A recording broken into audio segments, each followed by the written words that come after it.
my expectations about this I kept this year. It's like about I would like to have more information. Maraming magbago. Siguro sana yung mga sinasabing na zero, na katulad ng zero HIV infection, zero AIDS-related death, and zero stigma and discrimination. Sana ma-achieve to. I can learn a lot of things and also makahanap ng mga tutulong na stakeholders and mga funders. This is the good chance for me for us to learn from other countries. And then they would come up with programs and policies that will that are youth MSM and youth transgender specific. Hoping to learn some skills and then integrate into my own practices in Singapore. Because my country, yeah, of course, Laos is the European country, so I want to know, I want to have more and gain more experience, also the information that can be used. And share it with my communities to help my community, yeah, and Have a voice in the society. So more learnings and more happiness and more networks to come.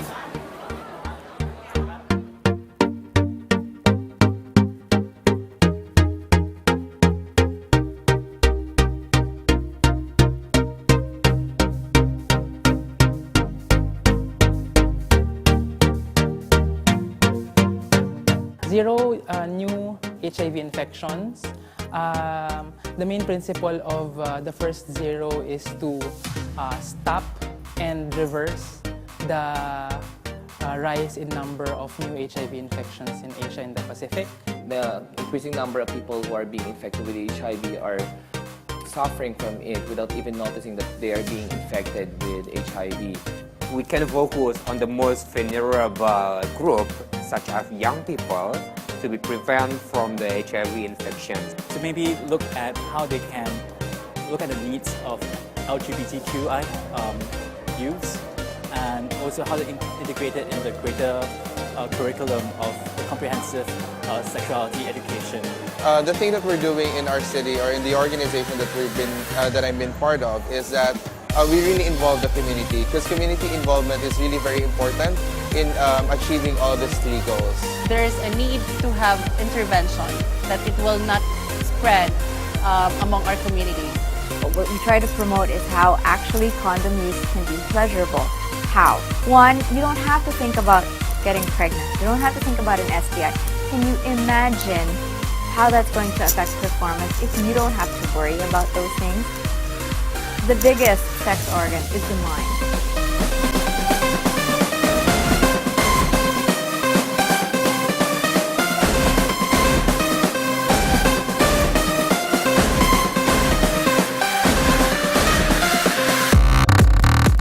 As a young person, we are facing so many problems day by day.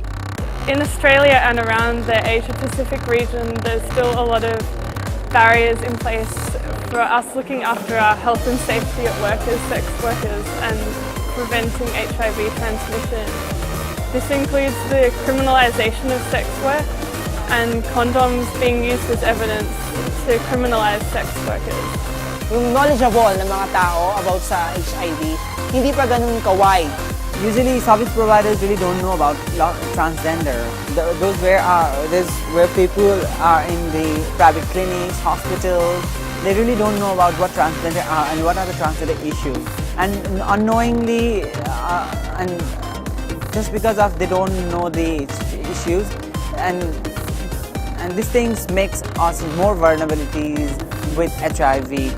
There are actually laws, policies, and practices that impede access and availability of ARTs, and at the same time that hampers prevention programs and policies for key affected populations, including young people in key populations and people living with HIV. We also face other problems such as mandatory testing. This is especially an issue when HIV is criminalised and sex workers living with HIV are criminalised. I hope there is no more discrimination and no more stigma towards our community. Even though there is an existing anti-discrimination ordinance in our city, we will still be proactive in implementing it. Take a look into other social support around this, not only focus into how provide how to provide the best health services, but also other issues like the social support, psychological, economic, education, and employment as well. Providing spaces for key populations, particularly among young key populations, to lead the response, not just be at the center or in the front of the response, but actually leading them. I hope that in the future, at least in the near future, that an organization of positive transgender Filipinos will be formed that will focus on their needs, issues, and concerns. And I personally believe that we used to work with this hand in hand. It was just not like an issue of someone, but it's also an issue of everybody.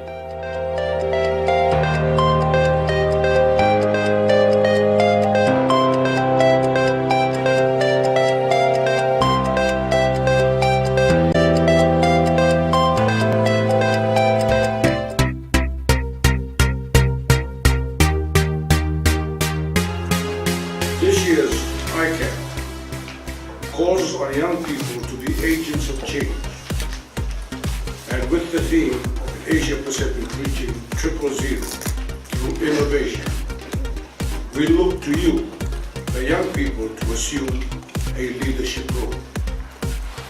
You have received all the support and encouragement of the ICAP 11 Local Organizing Committee to promote a new dynamic by correctly identifying young people as the way of the future. These few days, I'm really impressed with what's just going on in ICAP. I mean, It's so amazing because I met new people from different countries with different sexual orientation and different gender identities. Working in different areas, belonging to different races. This is exactly the place where there's no stigma and discrimination. One thing I realized in ICAP 11 is the important role of the youth in the fight of HIV and AIDS.